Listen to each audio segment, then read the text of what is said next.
परम कृपाणु परमात्मा का श्री चरण में वंदन करता हुआ संत श्री नाई जी महाराज एवं वाला गुरुदेव का चरण में वंदन करता हुआ आप सभी दिव्य आत्माओं को जय गुरुदेव। एक दफ़े धर्मगुरु कथा कर रहा था, सत्संग कर रहा था। उसने भक्तों को आमंत्रण दिया था, मगर वे संत ऐसा था कि 2-3 लाख भक्त होए तब ये उसका कार्य वो करता था। लेकिन अभी जो कार्यक्रम था उसमें एक ही जानवर, मनुष्य रूपी जानवर आया था और उसने मंडप में देखा और भाषण किया।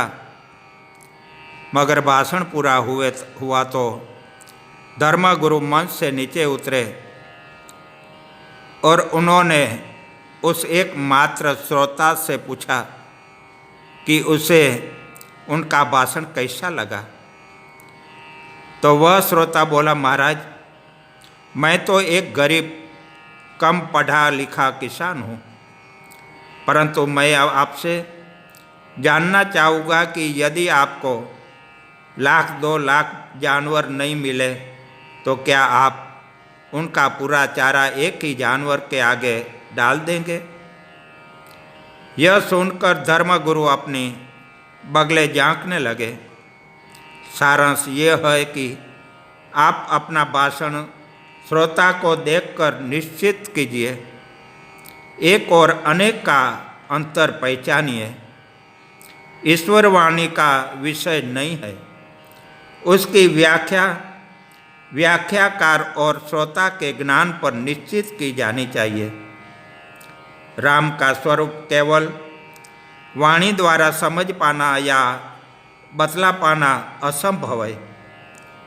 बहुत से लोगों की वाणी में ओज होता है, ऐसा प्रतीत होता है कि परंतु वे ईश्वर का चिंतन करते हैं या नहीं, वे चिंतन कर पाते हैं या नहीं।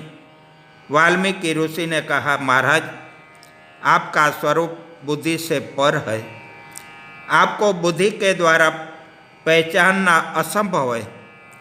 केवल बुद्धि बल से कोई ब्रह्म को पकड़ सकता है।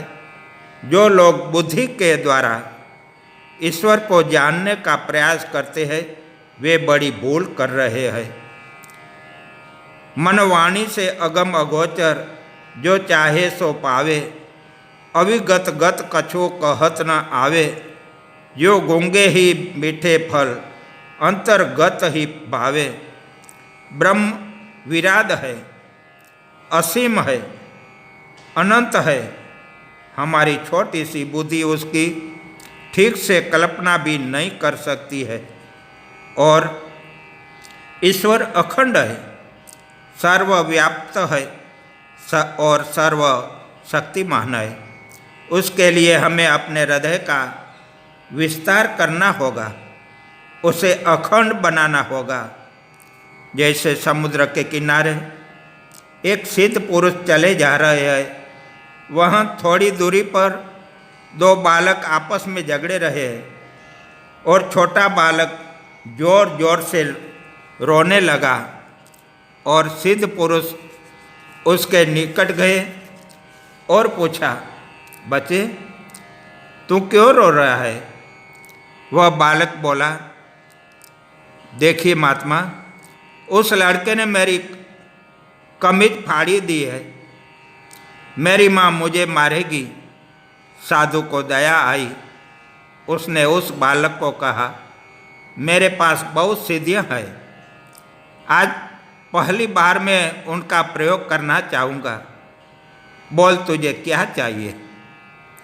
छोटे बालक ने अपनी पेट की जेब से एक छोटी सी डिबिया निकाली और कहा, महाराज यह समुद्र मेरी डिबिया में भर दो। महात्मा का मस्तिष्क कांपने लगा। उस बालक ने क्या मांग लिया? कहीं प्याले में समुद्र समा सकता है? फिर उसने विचार किया कि हम भी तो छोटे से मस्तिष्क से ब्रह्म जो अनादि अनंत है मापना चाहते हैं। वह बच्चा तो गुरु को ब्रह्म ज्ञान का पाठ पढ़ा गया। यह सत्य ही नहीं अटल सत्य है कि परब्रह्म बुद्धि से पर है। गुरुदेव भरत जी ने क्या दलील दी है? स्त्री को 1 करोड़ रुपये के गहने पहनाओ, परंतु यदि उस स्त्री ने सही वस्त्र न धारण किए हो तो वे आभूषण किसी काम के नहीं रह जाते हैं। इस व्याख्या को कोई विश्व चिंतक नकार सकता है क्या? प्राचीन हो या अर्वाचीन हो, वस्त्र विहीन स्त्री गहनों से लदी होने पर भी अनाकर्षक ही लगती है। उसी तरह यदि जीवन में वैराग्य न आए तो बड़ी बड़ी ब्रह्म की विवेचना अर्थहीन रहती है।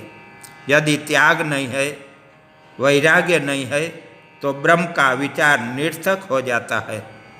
जिसने एक दिन भी उपवास न किया हो और वह भोग पर भाषण दे तो उसकी बातों में कितनी गहराई की अपेक्षा की जा सकती है। वैराग्य का संस्कार अंतर में उपजा न हो और हम ब्रह्म पर संभाषण करें, यह तो केवल वाणी विलास है। विशुद्ध वाणी विलास व अपने अहम का प्रदर्शन।